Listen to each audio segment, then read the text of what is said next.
Imagine standing right at the edge of this vast, breathtaking bay on South Africa's garden route. You know the kind of place, turquoise waves, golden sands? Picture perfect. Exactly. The air alive with seabird calls, that fresh sea scent. Now, into that scene drop two incredibly rare birds making a totally unexpected appearance. And that's where the buzz starts. Instantly, the entire birding community just lights up. Welcome to the deep dive. Today we're plunging into a really extraordinary true story.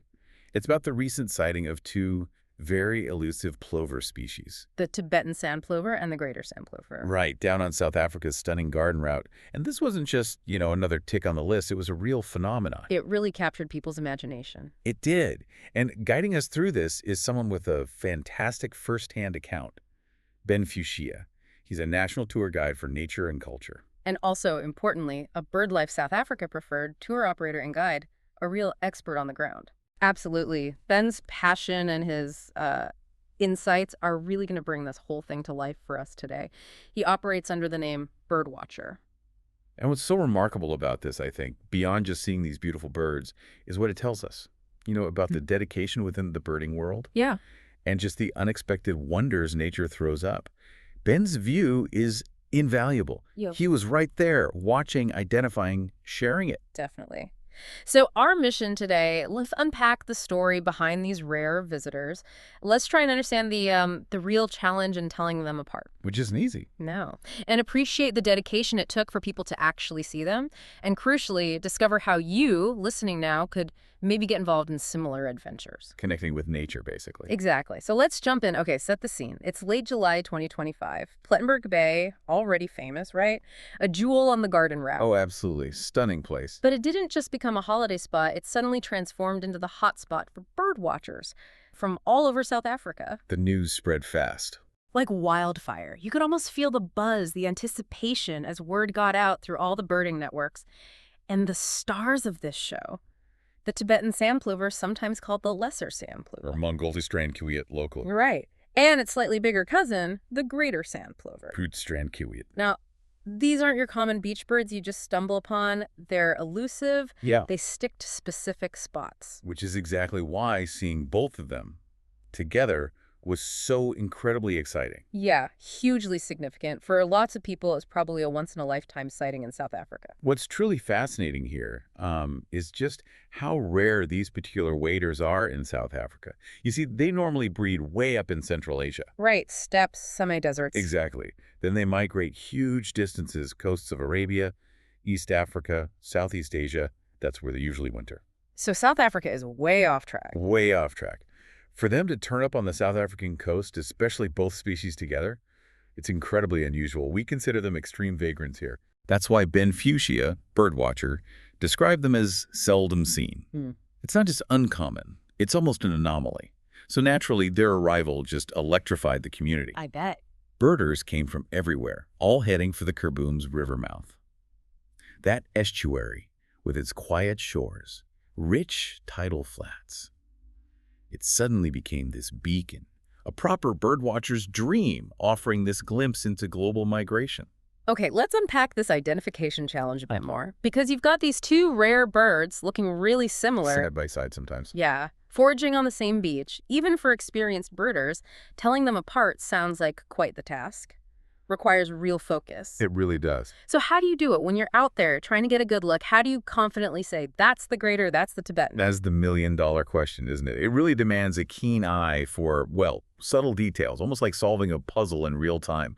The main differences, they boil down to size and, crucially, bill shape. The Greater Sand Plover is, like the name suggests, a bit larger, about 2 centimeters longer than the Tibetan. Now, 2 centimeters might not sound like a lot. Doesn't seem huge on paper. No, but in the field, especially if you see them together, or if you've got a really good eye for scale, it is noticeable. But the real clincher, the feature most birders focus on, is the bill.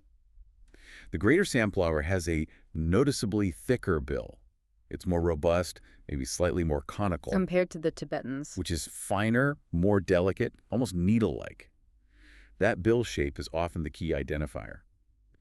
Now, the big field guide, Robert's Birds of Southern Africa. Good birder's Bible here. Pretty much. It mentions the greater having dull, yellowish gray legs. But as Birdwatcher himself points out, seeing that subtle leg color, it's often tricky to spot in the field. Why is that? Well, think about it. Coastal light changes constantly.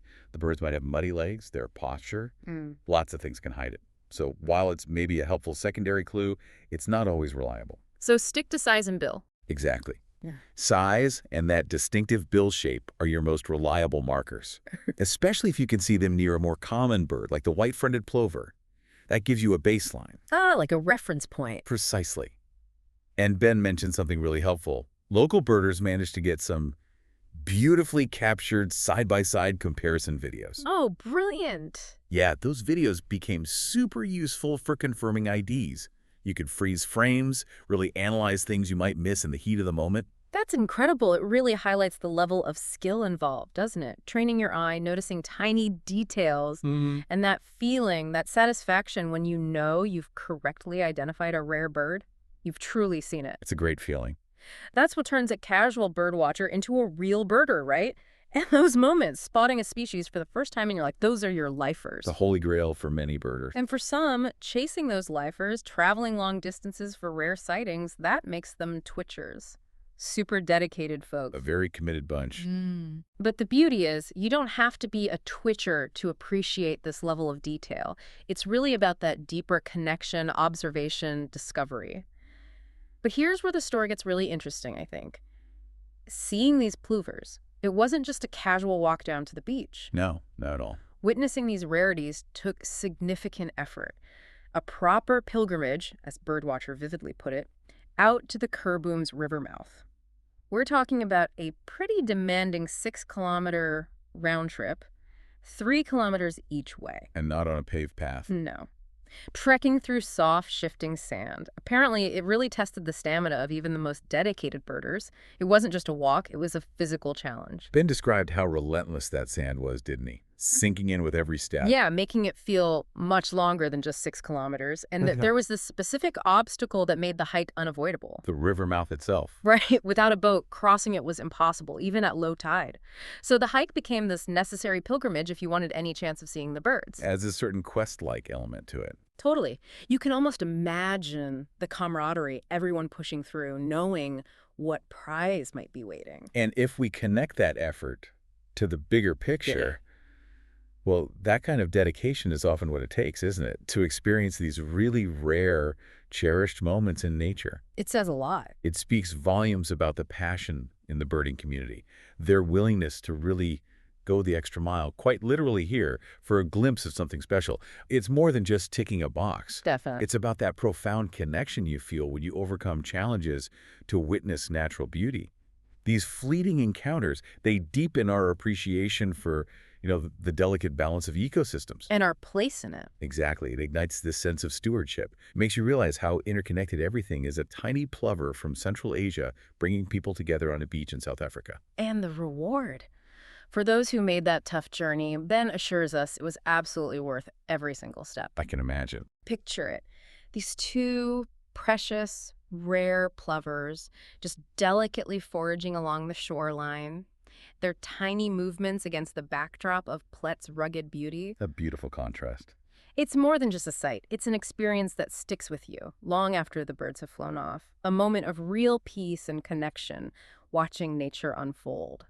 So what does all this mean for you, our listener? Maybe you're feeling inspired by this story of dedication, of discovery. Hopefully. Well, this sighting is just one example of the wonders you can find out there, especially with expert guidance. And that brings us back to Ben Fuchsia, our birdwatcher. As we mentioned, Ben isn't just passionate. He's a highly respected national tour guide for nature and culture. And importantly, listed on BirdLife South Africa's Go Burring website. Yeah. That's a significant endorsement. He's a preferred guide and tour operator. It really is. And Ben is genuinely passionate about sharing these moments, opening up the world of birding, helping you connect with nature more deeply. And that passion makes all the difference, doesn't it? Bird watching with a good guide isn't just about ticking off species. It's about immersion, understanding behavior, the ecosystem. Seeing the bigger picture. Exactly. A guide like Ben knows the birds, yes, but also the local ecology, the best spots, how to observe ethically. It just elevates the whole experience. You learn so much more. Absolutely. And Ben, our birdwatcher, offers a range of guided birding trips. You can do half-day, full-day, even multi-day adventures. Tailored options. Right. Designed for everyone, really, whether you're a complete beginner just wanting to learn the basics, Or a seasoned birder chasing those lifers we talked about. or even a bird photographer looking for that perfect shot. Yeah. Ben mentions it's a great activity for families, too, and even school children. Very educational, very engaging. A fantastic way to get kids outdoors. For sure. Every trip with Ben is a chance to discover South Africa's incredible bird diversity. Maybe you'll see rare migrants like these plovers, maybe amazing endemic species. It's an adventure waiting. Now, if this story has got you excited and maybe you want to see some of this for yourself, even if it's just virtually for now, you have to check out Ben's website, www.birdwatcher.co.za. That's birdwatcher.co.za. Correct. And seriously, check out the stunning footage of these plovers there. But the site is more than that. It's packed. Videos, latest birding news, amazing photos, detailed trip reports. Virtual hotspots, too, I believe. Yeah, it's a fantastic resource. You can really immerse yourself in South African birding. We definitely recommend exploring the blog and news section there, too. And to stay in the loop with the latest birding news, sightings like this one, and upcoming tours, we really encourage you to subscribe to the Birdwatcher newsletter. Good way to keep updated. Definitely. And Ben promises no spam, only feathers, which I quite like. It ensures you won't miss out on your next potential adventure. So, we've journeyed today from that unexpected, almost miraculous arrival of the Tibetan and Greater Sand Plovers on Plet shores Quite the event. to the incredible dedication of the birders who trekked through that soft sand just to see them. It's a powerful reminder, isn't it, of the extraordinary beauty that's out there, often just needing a keen eye or a bit of effort to find. It really makes you wonder, doesn't it? What other incredible unseen natural treasures are out there?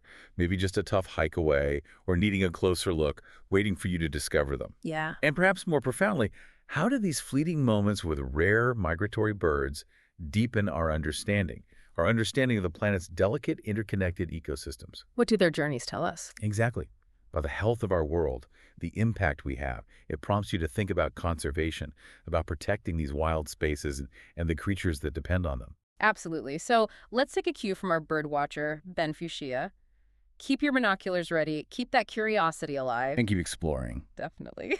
And don't forget to visit www.birdwatcher.co.za to perhaps start planning your own next unforgettable adventure. You honestly never know what wonders might be just around the corner.